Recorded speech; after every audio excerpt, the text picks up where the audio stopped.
Most people leave a narcissist with tears, arguments, and one final attempt to make them understand. But the ones who simply walked away in silence, no explanation, no confrontation, no reaction, did something the narcissist's entire system was never built to survive. There is a particular kind of ending that the narcissist's control system is simply not designed to process. It was built to handle conflict, to receive emotional reactions, reframe them, reverse them, and convert them into new leverage. It was built to handle dramatic departures, to deploy the Hoover, activate the vulnerability performance, and re-engage through whatever combination of charm and pressure had historically produced results. It was built to handle anger, tears, accusations, and ultimatums, because all of these, however painful their surface presentation, are forms of engagement. And engagement in any form is something the narcissist system knows how to work with. What it was never built to handle is silence, not the silence of someone who is suppressing emotion and could be provoked into expressing it, not the silence of someone who is waiting to be pursued and will eventually respond to the right approach, but the specific, complete, and genuinely indifferent silence of someone who walked away having already processed everything internally, who left not in a moment of reactive decision, but from a place of quiet, settled finality that produced no drama because there was simply nothing left to dramatize. What most people don't realize is that this kind of exit doesn't just end the relationship. It crashes the entire operating system that the relationship was built to sustain.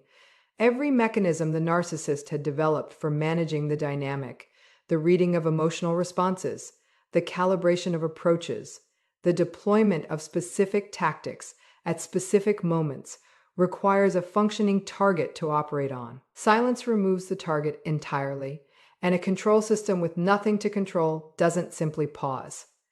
It begins consuming itself. Pay attention to what the absence of closure produces in the narcissist's internal experience, because this is where the hidden damage of the silent exit becomes most visible. The narcissist who receives a dramatic ending has material to work with. They can reframe the final argument, reshape the last conversation, construct a narrative from the emotional content of a tearful goodbye. All of this becomes raw material for the story they will tell, to mutual contacts, to new partners, to themselves. The narcissist who receives nothing has none of this. No final words to reframe, no emotional reaction to point to as evidence of instability, no tearful goodbye to reconstruct as proof that the relationship's ending was the target's failure rather than their own. Just absence complete, uninterpretable, and entirely outside their control. Most people miss this warning sign, not because it isn't visible, but because the response it triggers in the narcissist looks from the outside, almost like grief.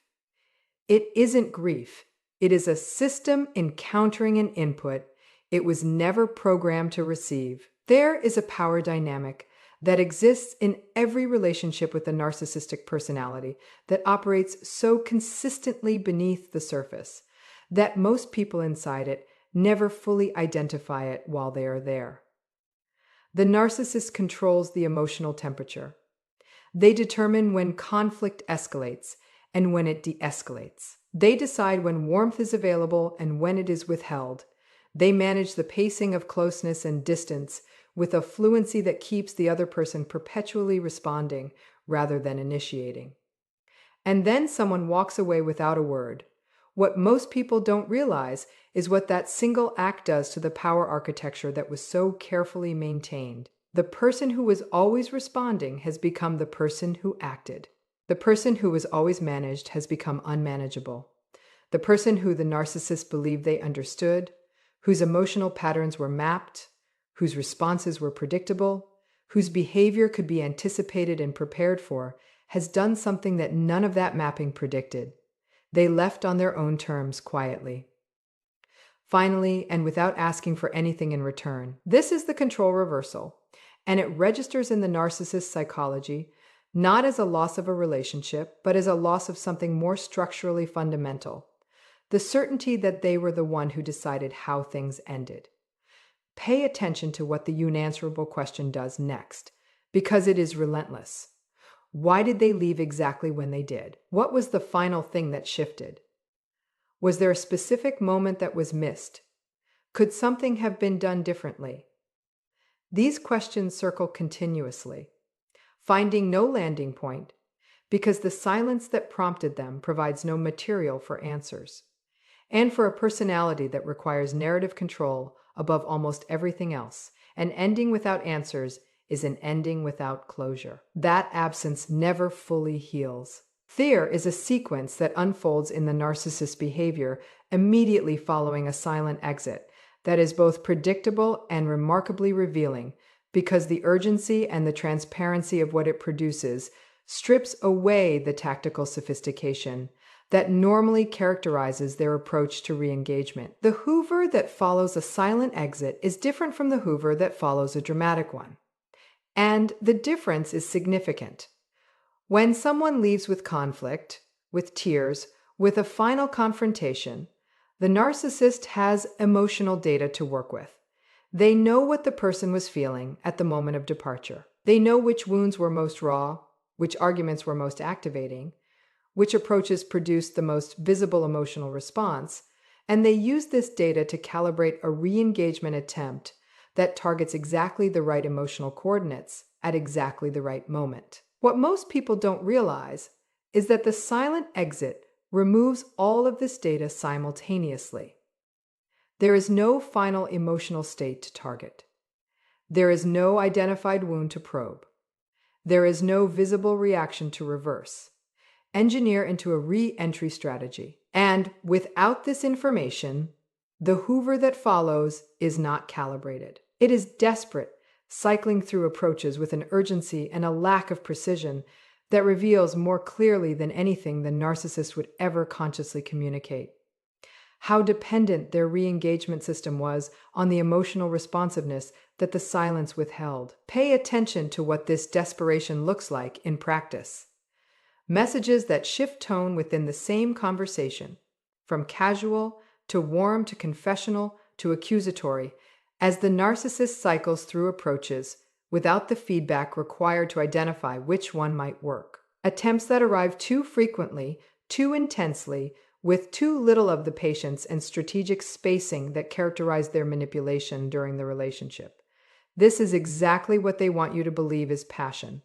The hidden reason behind the intensity reveals something far less romantic. It is a system running without its primary operating input, producing increasingly erratic outputs in the search for a signal that the silence refuses to provide. Then comes the reputation scramble. And this behavioral sequence, emerging in the aftermath of a silent exit, exposes the image management machinery that was always present beneath the relationship surface with a clarity that normal endings rarely produce.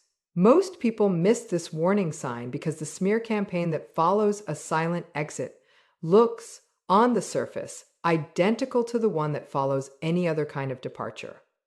But the content is different, and the content reveals the problem. Without a final conversation to reference, without emotional reactions to reframe, without a dramatic exit to reconstruct into evidence of the target's instability, the narcissist's post-relationship narrative has no foundation. They cannot say what was said in the final argument, because there was no final argument. They cannot describe how the target behaved at the end, because the target's behavior at the end was simply absence. And absence, for the narcissist narrative construction, is the most difficult raw material available. Because absence can only be explained, not reframed. And every explanation the narcissist produces for why someone simply disappeared without a word points, unavoidably, toward questions they would prefer no one asked. Fear is a quality to the narcissist's preoccupation with someone who left in silence that distinguishes it from their relationship with every other person they have lost, and it persists long after new supply has arrived, long after the public performance of moving on has been mounted, long after the relationship has officially been filed away in the narcissist's personal history as someone else's failure. The monitoring never fully stops. What most people don't realize is that the narcissist's continued surveillance of someone who walked away quietly is not driven by lingering affection or unresolved grief in any recognizable sense. It is driven by something more structural, the unresolved loop that the silent exit created in a personality that requires resolution as a mechanism of control. Every other relationship the narcissist has ended or been removed from produced enough material to eventually construct a workable narrative. The silent exit produced none, and the absence of that narrative creates a persistent, low-frequency preoccupation that new relationships can distract from but cannot close. Pay attention to what this looks like in practice: the occasional monitoring of social media long after any reasonable interest should have expired, the periodic inquiries routed through mutual contacts, the unexpected reappearances timed to moments when the target's life appears to be going particularly well.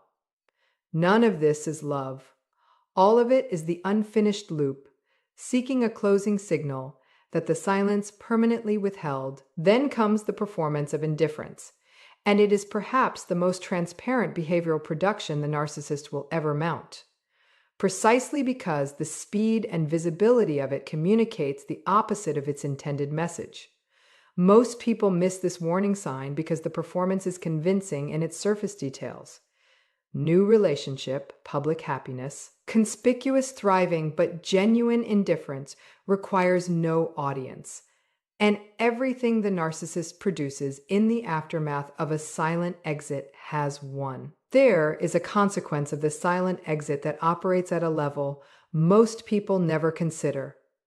Not in the immediate aftermath, not in the observable behavioral responses, but in the deeper structural damage it inflicts on the narcissist's ability to construct and maintain the internal narrative that their psychological stability depends on.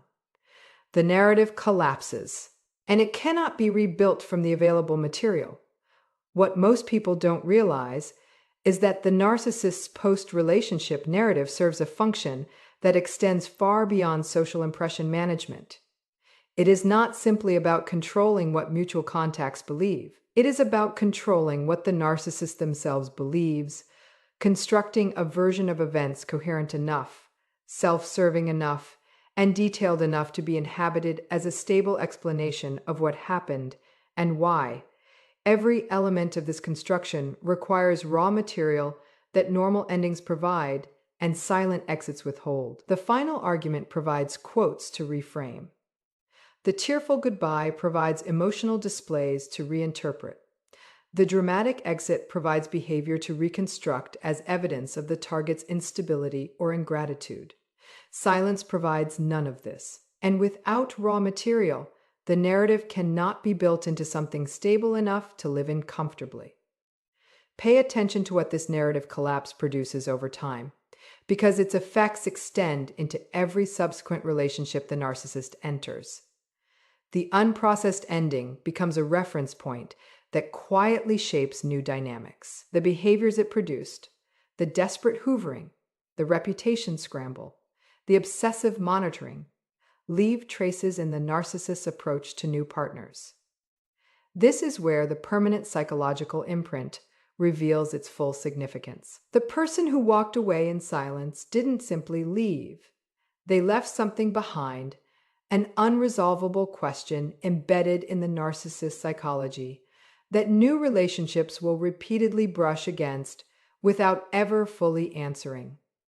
Because the only person who could answer it chose, with complete and permanent deliberateness, to say nothing at all. When you examine the complete sequence that a silent exit produces, the system crash that follows the removal of all emotional data, the control reversal that permanently redistributes the power dynamic, the unanswerable question that creates an unresolvable internal loop, the desperate and uncharacteristically transparent hoovering that reveals the system's dependency on emotional responsiveness.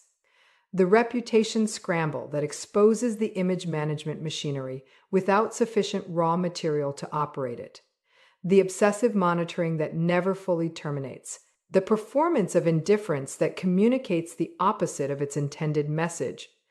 The narrative collapse that leaves the narcissist without a coherent story to inhabit. And the permanent psychological imprint that shapes every subsequent relationship. What becomes visible is something that most people who walked away in silence never fully understood about what their silence actually did. It didn't just end the relationship.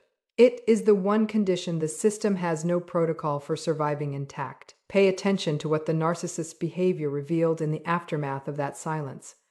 Not grief, not the ordinary human experience of processing loss. A system, encountering for perhaps the first time an ending it could not control, could not reframe, and could not close. The silence didn't just walk away, it won.